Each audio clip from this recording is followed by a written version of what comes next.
अमित शहांनी येऊन केली की भ्रष्टाचाराचे सरदार आहेत असं ते म्हणतात. याच्यात 3 गोष्टी आहेत. एक तर आदरणीय पवारसाहेबांवर जोपर्यंत टीका होत नाही तोपर्यंत हेडलाईन होत नाही. त्याच्यामुळे एका सशक्त लोकशाहीमध्ये विरोधकांचं कामच आहे आमच्यावर टीका करणं. त्याच्यामुळे त्यांनी जी टीका केली आणि त्यांना अर्थातच हेडलाईन करायची होती, त्याच्यामुळे शरद पवारांवर टीका केली की हेडलाईन होतेच होते. त्याच्यामुळे कदाचित त्यांनी शरद पवारांवर टीका केली असेल, हा पहिला मुद्दा.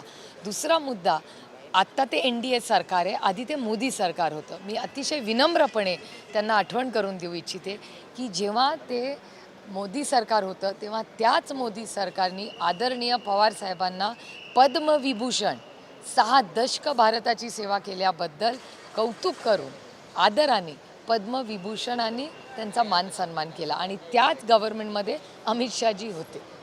हे कदाचित ते विसरले असते. तिसरा सगळ्यात महत्त्वाचा मुद्दा की आरोप भ्रष्टाचाराचे कोणी केले तर भारतीय जनता पक्षाने केले. तुम्हाला आठवत असेल तुमच्या सगळ्या चॅनलवर डर्टी डझन नावाची एक स्टोरी चालायची.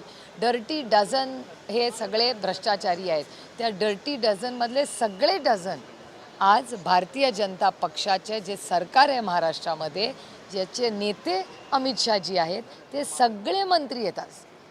आज काश्मीर टू कन्याकुमारी 90% लोक ज्यांच्यावर त्यांनी आरोप केले, भ्रष्टाचाराचे आरोप केले, ते सगळे लोक आज भारतीय जनता पक्षाच्या पदावर किंवा त्यांच्या सरकारवर मंत्री आहेत.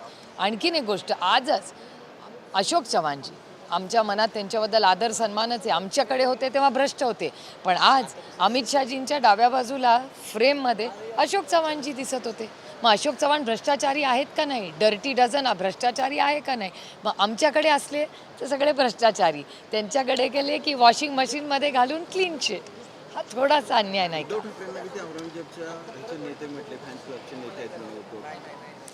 एकतर उद्धवजींच्या विरोधात त्यांना काहीच बोलायला राहिलं नाही. आज उद्धवजींचा पक्ष नेला, पक्ष फोडला, चिन्ह नेला, एवढा अन्याय उद्धवजींवर केला आणि आता दुसरा काहीच अजेंडा त्यांना विरोधात बोलायला राहिला नाही.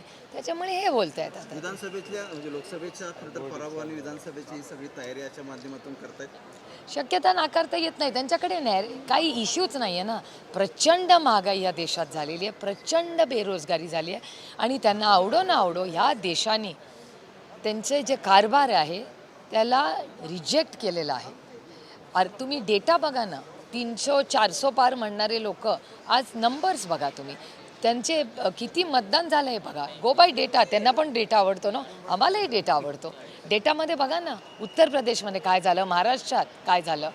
महाराष्ट्रात 3 सीट देत होते आम्हाला, 3 आठवतं, 45 पार 3 देत होते, फक्त 0 विसरले त्याच्या शेजारचा.